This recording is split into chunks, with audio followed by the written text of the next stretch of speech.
Hello everyone, my name is Adelina Watson. I'm a student at Suffolk County Community College, and my research topic is the poliomyelitis crisis in the Eastern Hemisphere and the experiment on the oral polio vaccine. So my initial questions for research were, number one, why is the polio vaccine development more challenging than other disease vaccines?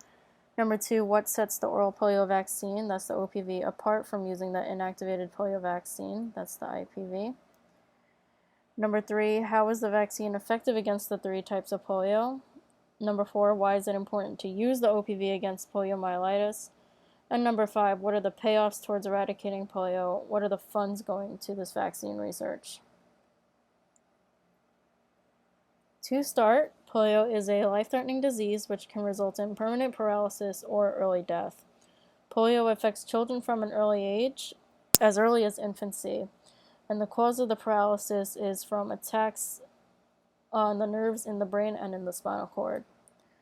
Polio exists in three types: wild poliovirus 1, that's WPV1, wild poliovirus 2, that's WPV2, and wild poliovirus 3, that's WPV3. On the right is a transmission electron micrograph of the poliovirus under a microscope as well. Two versions of the vaccine are used, the inactivated polio vaccine and the oral polio vaccine. Countries that are currently endemic are Nigeria, Pakistan, and Afghanistan, which are the focus of the Global Polio Eradication Initiative, that's the GPEI, and Rotary International.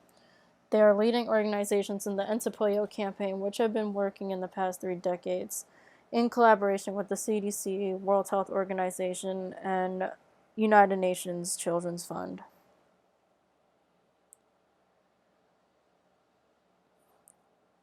So the polio experimental timeline has been a pretty long one. The IPV was first developed by Jonas Salk in 1955. The IPV was a breakthrough in controlling the disease, in which it contains the dead polio bacteria. That's why it's called inactivated.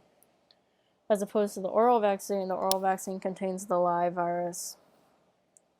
The IPV is given as an injection in the arm or leg and can only be administered by a healthcare professional. The trivalent oral polio vaccine, that's the TOPV, contains all 3 types of polio. It was developed by Albert Bruce Sabin in the 1960s. He grew the virus in non-nerve tissue cultures, and he discovered 3 mutant strains of the virus, which did not cause paralysis but caused production of antibodies. He also developed the monovalent oral polio vaccine, that's the MOPV, which contains either of the 3 serotypes of the virus, either type 1, type 2, or type 3. The GPEI, which started in 1988, and Rotary International, was started in 1985, were the first to utilize the TOPV on a very large scale. However, due to excessive production of the vaccine, what happened was emerging cases of circulating vaccine-derived poliovirus type 2 started to occur, which is a mutant strain of poliovirus type 2. In response to that, a bivalent oral polio vaccine was developed, which contains type 1 and type 3. That's why it's bivalent. It only contains these 2 types of the virus. As a backup, the GPEI has been developing the novel oral polio vaccine type 2. This is only to be used in an emergency situation, like an outbreak of the CV-DPV type 2. It is unique in that it contains the live virus with a low chance of mutation, which could result in paralysis if it does mutate. So that's the good thing about it, is that it has a low chance of mutation, and it grants equal protection from circulating vaccine-derived poliovirus. A synchronized switch from the TOPV to the BOPV is underway by early 2016 in post-endemic countries and currently endemic countries. That's Nigeria, Pakistan, and Afghanistan. In response to this, Nigeria developed what is known as booster immunization, where infants born after the switch plan receive 1 dosage of the IPV and 1 dosage of the TOPV. So the TOPV, which granted protection from all 3 strains of the virus, was given with one dosage of the IPV, which granted separate protection of wild poliovirus type 2.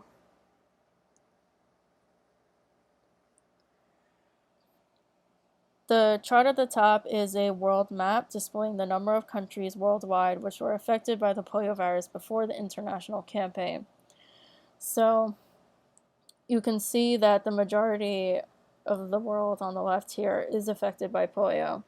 In fact, 125 countries collectively were affected by polio before the campaign. Now that has gone down by 99%, leaving Nigeria, Pakistan, and Afghanistan.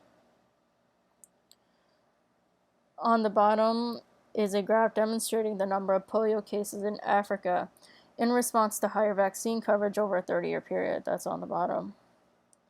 So you can see the number of cases goes up to 70,000 and vaccine coverage up to 100%. You can see that with 90% of vaccine coverage, cases have been down to almost zero. I want to point out that this only goes up to 70,000 because, like I said, it only focuses on Africa. However, at the start of the campaign, 350,000 children a year were affected worldwide with polio, and up to 1,000 children a day were paralyzed. The chart at the top is a display of polio type 1 cases for each of the currently endemic countries in recent years. That's Pakistan, Nigeria, and Afghanistan. You'll notice that Pakistan accounts for the majority of cases that were detected, and that is due to a growing resistance in the vaccine. Recently, there has been a political ban on the vaccine, and there has been growing parental resistance to the vaccine. In their culture, parents tend to resist the vaccine due to suspicions of what is actually made in the vaccine. So they're a little bit skeptical that components in it are considered to be haram, and they don't want that to be given to their children. And the chart at the bottom is a closer look at what cases are wild poliovirus and what cases are circulating vaccine-derived poliovirus. So, use of the OPV resulted in circulating vaccine-derived poliovirus, most commonly the type 2. In fact, it accounted for greater than 94% of the cases detected between the years of 2006 and 2016. As I said, Pakistan obviously has the larger number of cases. You can see it makes up for pretty much the greater number of cases in every time period listed, 2014 and 2015. In conclusion, the path to combat this disease has been an arduous one.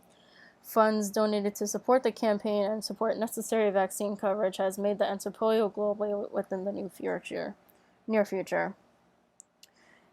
As I said, it's gone down by 99%, so the spread of polio is successful in that type 2 has been eradicated since 1999, and type 3 since October 2019.